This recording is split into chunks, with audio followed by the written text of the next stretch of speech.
Are you ready to take a walk on the wild side with this Motley Crue themed beer review?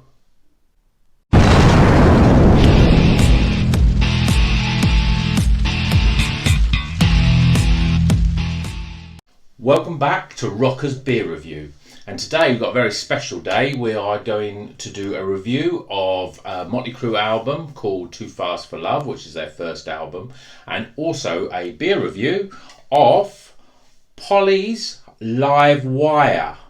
Now, this is a Polly's Brew Company. They're based very close to me here in. I'm based in Chester. They're based just over the border in North Wales in Mold. So they're probably actually my my local brewery. I've had a few of their beers before, and some of them are really, really good. What I do find is that every time I go to buy a Polly's beer, they've got different ones each time. So I'm really looking forward to this one, and hopefully it will still be available. Okay, so the theme of this video, as I said, is Motley Crue.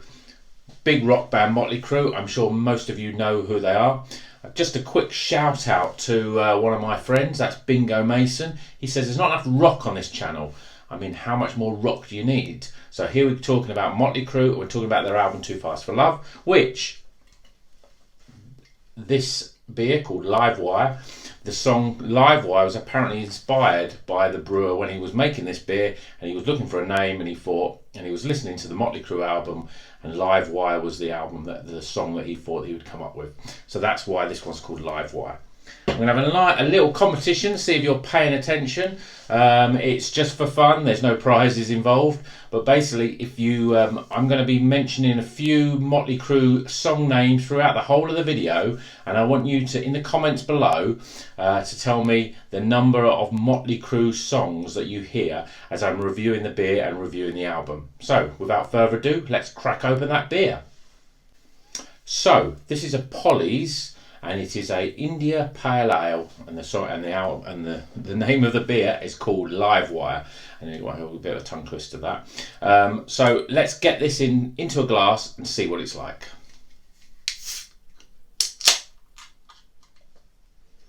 Nice little bit of fizz. There we go. And look at that. Now keep your eye on the money. Wow.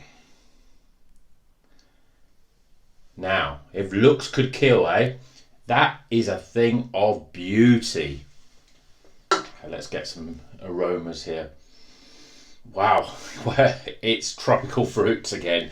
You can see this sort of haziness. We've got a one finger head there. Tropical fruits, very strong. The mangoes, pineapples, passion fruits, papaya.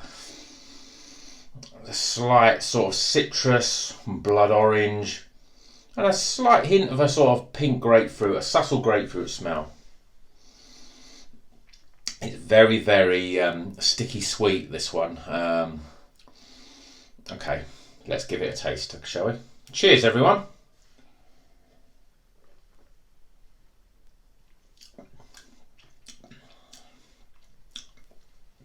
Wow.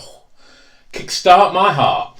This, well, it gives you a bit of a rattlesnake shake when you taste it. It's really sharp, really fruity, goes right into the throat, wraps itself around the back of the throat, and the sensation is like fruit, juices. It's got that sort of passion fruit and mango taste. But as it sort of sits in the mouth, you can see that, you can feel more that sharpness and the bitterness of sort of a grapefruit. It's a really stunning beer.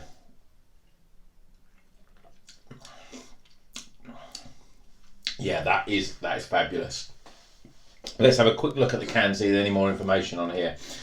So it's another beautiful can. I'm going to do a bit of a close up there. You can see that beautiful artwork there with the Polly logo. It's a really great logo, that. And let's see, what the percentages of this. So Indian Pale Ale, the hops are Amarillo, Citra, and something I can't read. The writing is there, and it's 6.7%. So it's quite strong, this one. It's very easy to get quite hammered with this. You know, you have a few of these on a Saturday night, and you know, you'll be dropping like flies. it's incredible beer.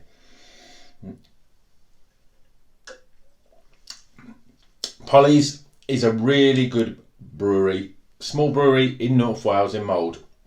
I would advise anyone to check them out. Any of their beers are really good. They also do. There's a few tie-ups that they've also done with other brewers, and some of those are available in supermarkets. So check them out.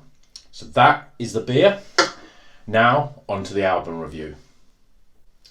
So now, with the theme of Motley Crue, we're going to review their first album, and their first album, Too Fast for Love, actually came out in 1981. That's how old it is. And I've got to admit, it's an album that probably first got me into Motley Crue, first introduced me to the band. And obviously the first song on that album, Livewire, is an incredible song. If you don't know the song Livewire, then check out the Spotify link in the comments below, where I'll link the album and you can listen to it. And when you first listen to the album, and obviously it's been a while actually since I've heard it, it is very, very raw sounding. With modern technology now, great albums, even by sort of unsigned bands, can sound really good. This sounds like it was recorded in a garage, basically. Very raw sounding, not many overdubs.